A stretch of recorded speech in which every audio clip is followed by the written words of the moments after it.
Takut miskin, hartanya di Swiss disita. Tommy pernah menuding pemilu 2019 tidak demokratis. Ada yang ngaco nih Ferguson. Dengan adanya MLA ini tentu akan menjadi sangat bagus karena secara praktis kita dapat meminta bantuan untuk pelacakan, perampasan, pembekuan, bahkan pemulangan aset apabila terbukti dari investigasi secara pidana itu diputuskan bersalah. Jokowi bertekad di periode kedua inilah dia mulai mengejar para perampok uang rakyat yang dulu sempat senang karena nggak diburu pemerintah.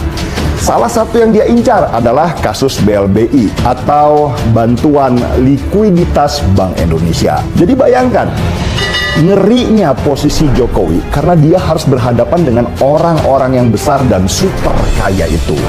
Orang-orang super kaya ini bisa menggerakkan demo besar untuk menggulingkan pemerintah.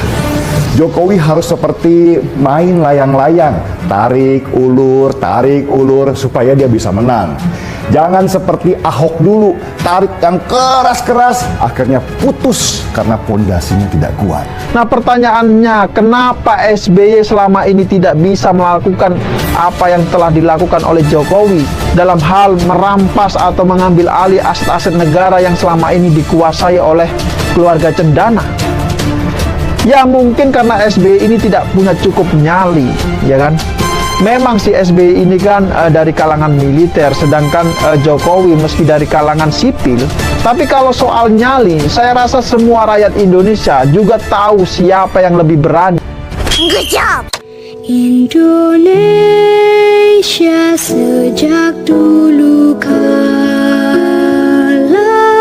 tetap dipuja-puja bangsa. Memang lucu dagelan politik di negeri ini.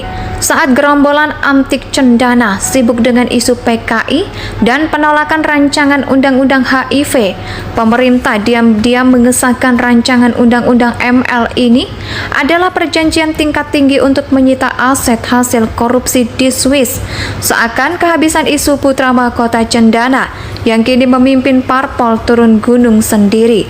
Berkoar-koar soal demokrasi, pasti sang putra Cendana yang terbiasa hidup mewah dan bergelimang harta tidak akan bisa tidur tenang dengan kebijakan pemerintah.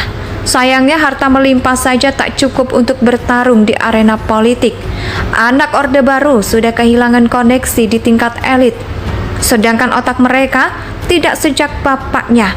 Akibatnya, isu lama seperti Amtik asing, komunis, sampai PKI terus dimainkan, bahkan kembali mengungkit hasil pemilu 2019. Nah, seperti yang diberitakan oleh Kompas.com, Ketua Umum Partai Berkarya, Hutomo Mandela Putra atau yang akrab disapa dengan Tommy Soeharto, menilai bahwa pemilu 2019 memprihatinkan dan tidak demokratis. Ia mencontohkan banyak petugas penyelenggara pemilu waktu itu yang meninggal dunia dalam mengawal pesta demokrasi tersebut.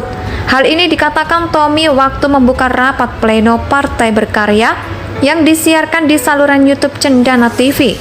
Kita juga ketahui pemilu 2019 sangat-sangat tidak demokratis karena memang kita mengetahui ada 600 orang penyelenggara meninggal, tapi dianggap binatang. Tidak ada proses hukum sama sekali, katanya. Dia berkata hukum seolah-olah dia mengatakan sebagian petugas penyelenggara pemilu yang punya tugas menghitung jumlah suara tidak menjalankan tugasnya dengan baik. Bahkan kata dia sengketa pemilu yang diajukan pasangan Capres dan Wapres RI nomor urut 2 tak bisa mengatasi hal tersebut hingga tahap Mahkamah Konstitusi. Atas karya tersebut, Tommy mengatakan kader-kader harus menerima fakta tersebut dan terbenah agar punya kesiapan matang dalam pemilu berikutnya.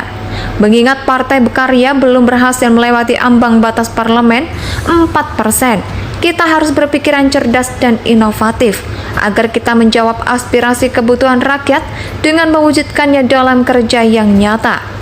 Kita patut menanamkan dalam hati dan pikiran kita bahwa tidak ada perjuangan yang sia-sia meskipun belum diberikan kesempatan dalam mewujudkan caleg DPR RI ke Senayan. Pernyataan Tommy ini seperti orang kena amnesia ya.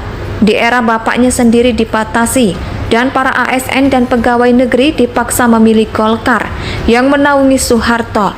Dan selama 32 tahun ia memimpin, demokrasi tak ditegakkan dengan baik. Gak usah ngomong soal petugas KPPS, bahkan rakyat sendiri mendapatkan ancaman dalam memilih dari situs dpr.go.id. Perjanjian ini terdiri dari 39 pasal yang mengatur bantuan hukum mengenai pelacakan, pembekuan, penyitaan, sampai perampasan aset hasil pindah kejahatan ruang lingkup bantuan timbal balik. Pidana yang luas ini merupakan salah satu bagian penting dalam rangka mendukung proses hukum pidana di negara. Pemerintah sejalan dengan itu, perjanjian ini dapat digunakan untuk mengurangi kejahatan di bidang perbankan atau tekstur sebagai upaya pemerintah Indonesia untuk memastikan warga negara atau Badan Hukum Indonesia mematuhi peraturan perpajakan Indonesia dan tidak melakukan kejahatan, penggelapan pajak, atau kejahatan perpanjangan lainnya. Maka dengan ketegasan pemerintah saat ini, wajar saja kalau isu-isu panas semakin masif dihembus semua. Memang lucu dagelan politik di negeri ini. Saat gerombolan Amtik Cendana sibuk dengan isu PKI dan penolakan rancangan undang-undang HIV, pemerintah diam-diam mengesahkan rancangan undang-undang ML ini adalah perjanjian tingkat tinggi untuk menyita aset hasil korupsi di Swiss. Seakan kehabisan isu putra mahkota Cendana yang kini memimpin parpol turun gunung sendiri. Berkoar-koar soal demokrasi, pasti sang putra Cendana yang terbiasa hidup mewah dan bergelimang harta tidak akan bisa tidur tenang dengan kebijakan pemerintah. Sayangnya harta melimpah saja tak cukup untuk bertarung di arena politik. Anak Orde Baru sudah kehilangan koneksi di tingkat elit, sedangkan otak mereka tidak sejak bapaknya. Akibatnya, isu lama seperti Amtik asing, komunis, sampai PKI terus dimainkan, bahkan kembali mengungkit hasil pemilu 2019. Nah, seperti yang diberitakan oleh Kompas.com, Ketua Umum Partai Berkarya Hutomo Mandela Putra atau yang akrab disapa dengan Tommy Soeharto menilai bahwa pemilu 2019 memprihatinkan dan tidak demokratis. Ia mencontohkan banyak petugas penyelenggara pemilu waktu itu yang meninggal dunia dalam mengawal pesta demokrasi tersebut. Hal ini dikatakan Tommy waktu membuka rapat pleno Partai Berkarya yang disiarkan di saluran YouTube Cendana TV. Kita juga ketahui pemilu 2019 sangat-sangat tidak demokratis karena memang kita mengetahui ada 600 orang penyelenggara meninggal, tapi dianggap binatang, tidak ada proses hukum sama sekali, katanya. Dia berkata hukum seolah-olah dia mengatakan sebagian petugas penyelenggara pemilu yang punya tugas menghitung jumlah suara tidak menjalankan tugasnya dengan baik. Bahkan kata dia sengketa pemilu yang diajukan pasangan Capres dan Wapres RI nomor urut 2 tak bisa mengatasi hal tersebut hingga tahap Mahkamah Konstitusi. Atas karya tersebut, Tommy mengatakan kader-kader harus menerima fakta tersebut dan terbenah agar punya kesiapan matang dalam pemilu berikutnya. Mengingat Partai Berkarya belum berhasil melewati ambang batas parlemen 4%, kita harus berpikiran cerdas dan inovatif agar kita menjawab aspirasi kebutuhan rakyat dengan mewujudkannya dalam Indonesia tanah air beta pusaka abadi nan jaya.